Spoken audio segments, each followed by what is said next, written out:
ఓం శ్రీ పరమాత్మనే నమః. శ్రీమద్భగవద్గీత అదక్ ద్వితీయోధ్యాయ, రెండవ అధ్యాయము సాంఖ్యయోగ. ఈ అధ్యాయము సారాంశము తెలుసుకుండే ముందు మనము ఈ అధ్యాయము యొక్క పేరు ఎందుకు పెట్టారో మనం తెలుసుకుందాము. సాంఖ్యయోగము అంటే సంఖ్యతో కూడినది సాంఖ్యము. సాంఖ్యము అంటే జ్ఞానము. జ్ఞాన విచారణ యందు అనాత్మ వస్తువులను లెక్కించేటప్పుడు సంఖ్యను ఆశ్రయించవలసి వస్తుంది. కాబట్టి అది సాంఖ్యయోగం అని చెప్పబడినది. ప్రకృతి యందు గల 24 తత్వములను లేక 96 తత్వములను చక్కగా శోధించి అవి అనాత్మ రూపాలని త్యజించేసి వానికి సాక్షిగా ఉన్నట్టి పరమాత్మను గ్రహించుటయే సాంఖ్య విద్య. అనాత్మ అంటే ఆత్మతో సంబంధం లేని వస్తువులు, శాశ్వతం కానివి. ఆత్మానాత్మ వివేచ రూపమైన విజ్ఞానమే సాంఖ్యము. ఈ అధ్యాయములో ఆత్మస్వరూపమును చక్కగా వర్ణించబడుట వలన పంచభూతాత్మకమైన దేహాదుల యొక్క నశ్వరత్వము అంటే పంచభూతాలతో ముడిపడి ఉన్న ఈ దేహాల యొక్క నశించిపోయే తత్వము ప్రతిపాదించబడటం వల్ల జ్ఞాన సంబంధమైన అంశములు ఎక్కువగా రావటం వల్ల దీనికి సాంఖ్యయోగము అని పేరొచ్చింది. పూర్వ అధ్యాయముతోటి ఈ అధ్యాయానికి గల సంబంధాన్ని తెలుసుకొని పారాయణము మొదలెట్టుకుందాం. శ్రీకృష్ణుడు అర్జునుని రథమును 2 సేనల మధ్య నిలబెట్టాడు. కళ్ళెదుట బారులు తీర్చి ఉన్న బంధువులు మొదలైన వారిని చూసి అర్జునుడు శోకవిహలుడై వారిని ఎట్లా చంపుతాను అని మనస్సులో దిగులుపడి గాంధీవమును జారవిడిచి రథముపై చతికిలబడ్డాడు. ఈ విషయము క్రిందటి అధ్యాయంలో చెప్పబడింది. అర్జునుని ఈ దీనస్థితిని చూసి శ్రీకృష్ణ పరమాత్మ ఈ అధ్యాయములో అతనికి ధైర్యము చెప్పటానికి ఆత్మ యొక్క నిజతత్వమును కర్మరహస్యమును బోధిస్తున్నాడు. అర్జునుని మానసిక పరిస్థితిని వర్ణిస్తూ సంజయుడు ఈ అధ్యాయమునకు ఉపక్రమిస్తున్నాడు. సంజయుడు చెప్తున్నాడు, ఈ విధముగా కరుణాపూరిత హృదయుడైన అర్జునుని కనులలో అశ్రువులు నిండి ఉన్నాయి. అవి అతని వ్యాకులపాటును శోకమును చెప్తున్నాయి. అట్టి అర్జునునితో శ్రీకృష్ణ భగవానుడు ఇట్లా చెప్తున్నాడు, ఓ అర్జున, తగని సమయములో ఈ మోహము నీకు ఏ విధంగా దాపురించింది? ఇది శ్రేష్ఠుల చేత ఆచరింపబడేది కాదు, స్వర్గమును ఇచ్చేది కాదు, కీర్తిని కలిగించేది కాదు. కాబట్టి ఓ అర్జున, పిరికితనమునకు లోను కావద్దు. నీకిది ఉచితము కాదు. ఓ పరంతప, తుచ్చమైన ఈ హృదయ దౌర్బల్యమును విడిచిపెట్టి యుద్ధమునకు నడుమును బిగింపుము. అర్జునుడు అడుగుతున్నాడు, ఓ మధుసూదన, పూజ్యులైన భీష్మ పితామహుని ద్రోణాచార్యులను యుద్ధమున ఎదిరించి బాణములతో ఏ విధముగా పోరాడగలను? ఎందుకంటే ఓ హరిసూదన, ఈ ఇరువురు కూడా నాకు పూజ్యులు. మహానుభావులైన ఈ గురుజనులను చంపకుండా బిచ్చమెత్తుకొని అయినా ఈ లోకములో జీవించుట నాకు శ్రేయస్కరమే. ఎందుకంటే ఈ గురుజనులను చంపినను రక్తసిక్తములైన రాజ్య సంపదలను భోగములను మాత్రమే నేను అనుభవించవలసి ఉంటుంది కదా. ఈ యుద్ధము చేయుట శ్రేష్టమా లేక చేయకుండుట శ్రేష్టమా అనేది తెలియదు. యుద్ధమున వారిని మనము జయిస్తామా లేక మనలను వారు జయిస్తారా అనే విషయము కూడా ఎరుగము. మనకు ఆత్మీయులైన ధార్తరాష్ట్రులే ఇక్కడ మనలను ఎదిరించి పోరాడటానికి నిలిచి ఉన్నారు. వారిని చంపి జీవించుటకును మనము ఇష్టపడము. కార్పణ్య దోషము అంటే పిరికితనము. కార్పణ్య దోషమునకు లోనై నా స్వభావము కోల్పోయి గిలగిలలాడుతున్నాను. ధర్మాధర్మముల విచక్షణకు దూరమై నా కర్తవ్యమును నిర్ణయించుకోలేకున్నాను. నాకు నిజముగా శ్రేయస్కరమైన దానిని చెప్పుము. నేను నీకు శిష్యుడను, శరణాగతుడను, ఉపదేశింపుము. ఈ శోకము నా ఇంద్రియములను దహించి వేస్తున్నది. సిరి సంపదలతో కూడిన తిరుగులేని రాజ్యాధికారము లభించినా చివరికి సురాధిపత్యము ప్రాప్తించినా ఈ శోకదాహము చల్లారు ఉపాయము లేకున్నది. సంజయుడు చెప్తున్నాడు, ఓ రాజా, ఈ విధముగా పలికి తరువాత అంతర్యామి అయిన శ్రీకృష్ణునితో గుడాకేశుడైన అర్జునుడు నేను యుద్ధము చెయ్యను అని స్పష్టముగా చెప్పి మౌనము వహించాడు.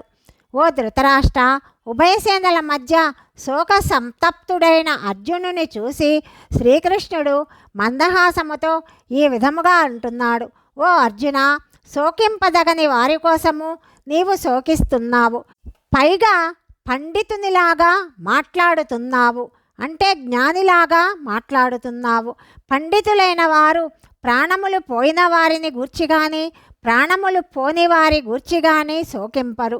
నీవు కానీ నేను కానీ ఈ రాజులు కానీ ఉండని కాలమే లేదు. ఇక ముందు కూడా మనము ఉండము అనుమానమే లేదు. అన్ని కాలములలోనూ మనము ఉన్నాము. ఆత్మ శాశ్వతము, అది అన్ని కాలముల యందు ఉంటుంది. శరీర పతనముతోటి అది నశించేది కాదు. జీవాత్మకు ఈ దేహమునందు కౌమారము, యవ్వనము, వార్ధక్యము ఉన్నట్లే మరి ఒక దేహప్రాప్తి కూడా ఉంటుంది. ధీరుడైన వాడు ఈ విషయమున మోహితుడు కాడు. ఓ కౌంతేయ, విషయేంద్రియ సంయోగము వలన శీతోష్ణములు సుఖదుఖములు కలుగుతున్నాయి. అవి ఉత్పత్తి వినాశశీలములు, అనిత్యములు. కనుక భారత, వాటిని సహింపుము, వాటిని పట్టించుకొనకుము. ఓ పార్థ, యాదృచ్ఛికముగా అంటే అనుకోకుండా తటస్థించిన ఇట్టి యుద్ధము అదృష్టవంతులైన క్షత్రియులకే లభిస్తుంది. ఇది స్వర్గమునకు తెరిచిన ద్వారము లాంటిది. ఈ యుద్ధము నీకు ధర్మబద్ధము. ఒకవేళ నీవు దీనిని ఆచరింపకున్నచో నీ స్వధర్మము నుండి పారిపోయిన వాడివి అవుతావు. దానివలన కీర్తిని కోల్పోతావు. పైగా నీవు పాపము చేసిన వాడవవుతావు. లోకులెల్లరూ బహుకాలము వరకును నీ అపకీర్తిని గూర్చి చిలువలు పలువలుగా చెప్పుకుంటారు. మాన్యుడైన పురుషునకు అపకీర్తి మరణము కంటే బాధాకరమైనది.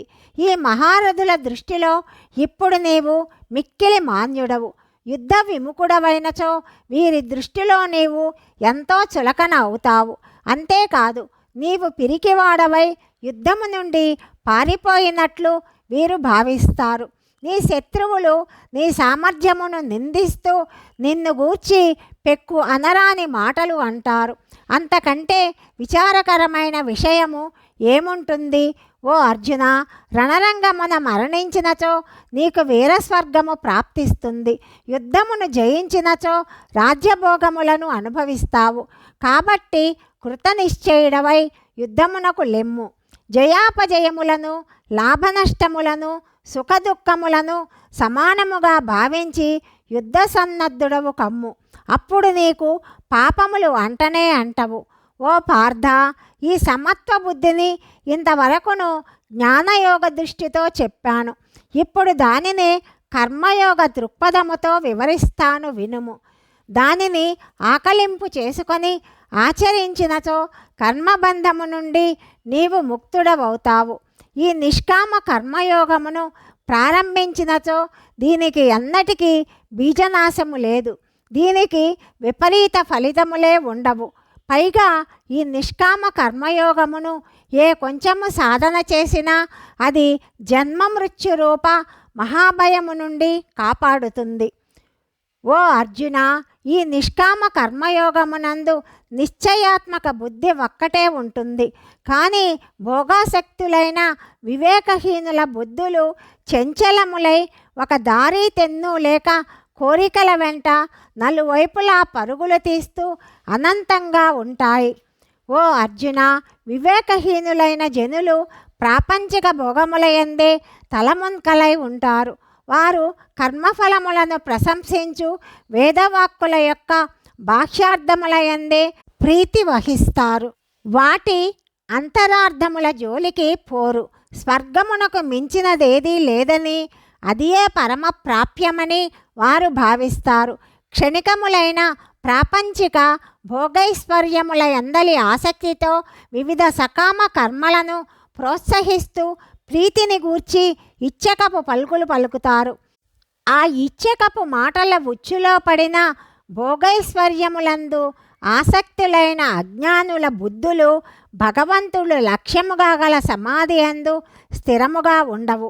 ఓ అర్జున, వేదములు సత్వ రజస్తమో గుణముల కార్యరూపములైన సమస్త భోగములను గూర్చి వాటిని పొందటానికి చెయ్యవలసిన సాధనలను గూర్చి ప్రతిపాదిస్తాయి. నీవు ఆ భోగముల ఎడలను వాటి సాధనల యందు ఆసక్తిని త్యజింపుము. హర్ష శోకాది ద్వంద్వములకు అతీతుడవు కమ్ము.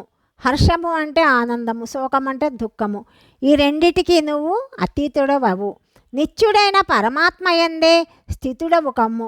నీ యోగక్షేమముల కోసమై ఆరాటపడవద్దు. అంతఃకరణమును వశమునందు ఉంచుకొనుము.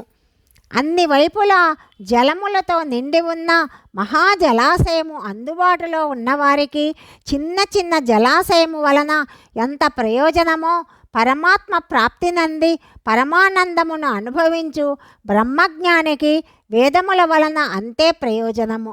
కర్తవ్య కర్మలను ఆచరించుటయందే నీకు అధికారమున్నది.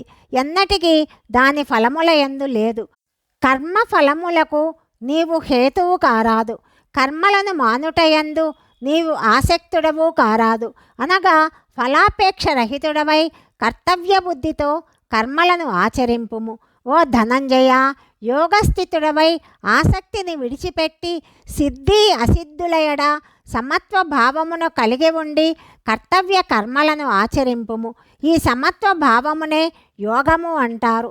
ఈ సమత్వ బుద్ధి యోగము కంటే సకామ కర్మ ఎంతో నిమ్న శ్రేణికి చెందినది. నిమ్న శ్రేణికి అంటే తక్కువ శ్రేణికి. కాబట్టి ఓ ధనంజయ, నీవు సమత్వ బుద్ధియోగమునే ఆశ్రయింపుము. ఎందుకంటే ఫలాశక్తితో కర్మలు చేసేవారు అత్యంత దీనులు, కృపణులు. సమత్వ బుద్ధియుక్తుడైన వాడు పుణ్యపాపములను రెండింటినీ ఈ లోకమునందే త్యజిస్తాడు. అంటే కర్మఫలమును వాటికి అంటవు. కాబట్టి నీవు సమత్వ బుద్ధి రూపయోగమును ఆశ్రయింపుము. ఇదియే కర్మాచరణమునందు కౌశలము. అంటే కర్మబంధముల నుండి ముక్తుడవగుటకు ఇదే మార్గము. ఎందుకంటే సమబుద్ధియుక్తులైన జ్ఞానులు కర్మఫలములను త్యజించి జనన మరణ బంధముల నుండి ముక్తులయ్యెదరు. అంతేగాక వారు నిర్వికారమైన పరమపదమును పొందుతారు. మోహమనడి ఊబి నుండి పూర్తిగా బయటపడినప్పుడే నీవు వినబోవు ఇహపరలోక సంబంధమైన సమస్త భోగముల నుండి వైరాగ్యమును పొందగలవు. నానా విధములైన మాటలను వినుట వలన విచలితమైన అంటే అయోమయమునకు గురి అయిన నీ బుద్ధి పరమాత్మయందు నిశ్చలముగా స్థిరముగా ఉన్నప్పుడే నీవు ఈ యోగమును పొందగలవు. అంటే నీకు పరమాత్మతో నిత్య సంయోగము ఏర్పడుతుంది, శాశ్వత సంయోగము ఏర్పడుతుంది. అర్జునుడు అడుగుతున్నాడు, ఓ కేశవ, సమాధి స్థితుడై పరమాత్మ ప్రాప్తి నందిన స్థితప్రజ్ఞుని యొక్క లక్షణములేమిటి? అతడు ఏ విధంగా భాషిస్తాడు, ఏ విధంగా కూర్చుంటాడు, ఏ విధంగా నడుస్తాడు అని భగవానుడు చెప్తున్నాడు. ఓ అర్జున, మనస్సునందలి కోరికలన్నీ పూర్తిగా తొలగిపోయి ఆత్మ ద్వారా ఆత్మయందు సంతుష్టుడైన వానిని అనగా పరమాత్మ సంయోగము వలన ఆత్మానందమును పొందువానిని స్థితప్రజ్ఞుడు అంటారు. దుఃఖములకు కృంగిపోనివాడును, సుఖమునకు పొంగిపోనివాడును, ఆసక్తిని భయక్రోధములను వీడినవాడును అయినట్టి మననశీలుడు అంటే ముని స్థితప్రజ్ఞుడు అని అనబడతాడు. దేని యందును మమతాశక్తులు లేనివాడును, అనుకూల పరిస్థితి యందు హర్షమును, ప్రతికూల పరిస్థితి యందు ద్వేషమును మొదలగు వికారములకు లోను కానివాడును అయిన పురుషుడు స్థితప్రజ్ఞుడు అనబడతాడు. తాబేలు తన అంగములను అన్ని వైపుల నుండి లోపలికి ముడుచుకున్నట్లుగా ఇంద్రియములను, ఇంద్రియార్థములు అంటే విషయాదుల నుండి అన్ని విధముల ఉపసంహరించుకొనిన పురుషుని యొక్క బుద్ధి స్థిరముగా ఉన్నట్లు భావించాలి. ఇంద్రియముల ద్వారా విషయములను గ్రహింపని వాని నుండి ఇంద్రియార్థములు మాత్రమే వైదొలుగుతాయి, కానీ వాటిపై ఆసక్తి మిగిలి ఉంటుంది. స్థితప్రజ్ఞునకు పరమాత్మ సాక్షాత్కారమైనందువలన వాని నుండి ఆ ఆసక్తి కూడా తొలగిపోతుంది. ఓ అర్జున, ఇంద్రియములు ప్రమదనశీలములు. మనుష్యుడు వాటిని నిగ్రహించటానికి ఎంతగా ప్రయత్నించినా ఆసక్తి తొలగిపోనంత వరకు అతని మనస్సును ఇంద్రియార్థముల వైపు బలవంతముగా లాగుకొని పోతూనే ఉంటాయి. కాబట్టి సాధకుడు ఆ ఇంద్రియములను అన్నింటినీ వశమునందుంచుకొని సమాహిత చిత్తుడై చిత్తమును పరమాత్మయందు లగ్నము చేసినవాడై మత్పరాయణుడై ధ్యానమునందు కూర్చోవాలి. ఎందుకంటే ఇంద్రియములను వశమునందుంచుకొని వాని బుద్ధి స్థిరముగా ఉంటుంది. విషయ చింతన చేయు పురుషునకు ఆ విషయములందు ఆసక్తి ఏర్పడుతుంది.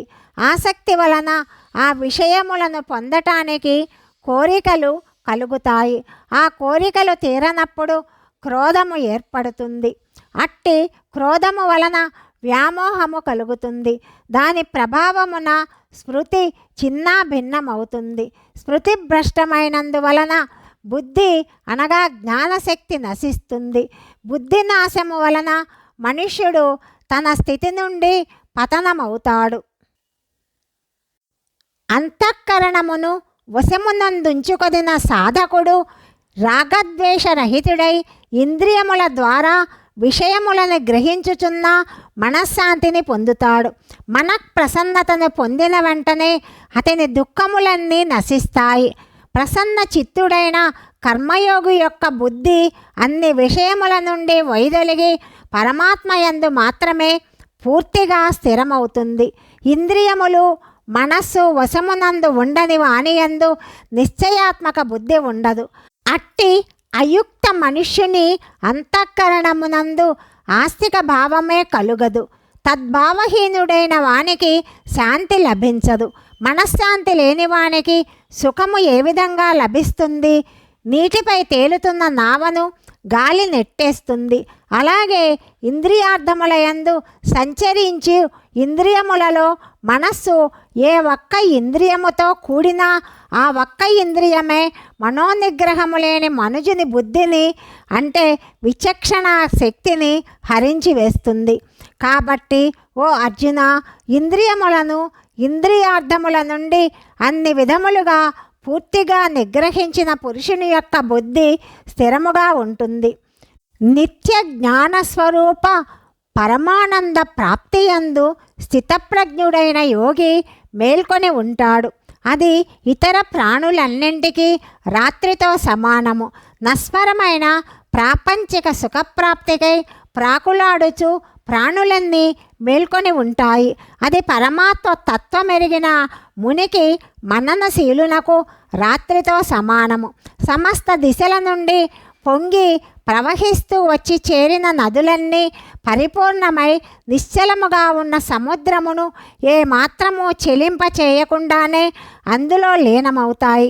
ఆ విధముగానే సమస్త భోగములను స్థితప్రజ్ఞుని యందు ఎట్టి వికారములు కలిగించకుండా వానిలో లీనమవుతాయి. అట్టి పురుషుడే పరమశాంతిని పొందుతాడు. భోగాసక్తుడు శాంతిని పొందలేడు. కోరికలనన్నింటినీ త్యజించి మమత అహంకార స్పృహారహితుడై చరించేటట్టి పురుషుడే శాంతిని పొందుతాడు. ఓ అర్జున, బ్రాహ్మీ స్థితి అనగా ఇదియే బ్రహ్మప్రాప్తి కలిగిన పురుషుని స్థితి. ఈ బ్రాహ్మీ స్థితిని పొందిన యోగి ఎప్పుడూ మోహితుడు కాడు. అంత్యకాలమునందు కూడా ఈ బ్రాహ్మీ స్థితి యందు స్థిరముగా ఉన్నవాడు బ్రహ్మానందమును పొందుతాడు. ఇంతటితో 2వ అధ్యాయమైన సాంఖ్యయోగము సమాప్తమైనది. ఓం తత్సత్తిది శ్రీమద్ భగవద్గీతాసుపనిషత్ బ్రహ్మ విద్యాయాం యోగశాస్త్రే శ్రీకృష్ణ అర్జున సంవాదే సాంఖ్యయోగో నామ 2వ అధ్యాయః. సర్వం శ్రీకృష్ణార్పణమస్తు.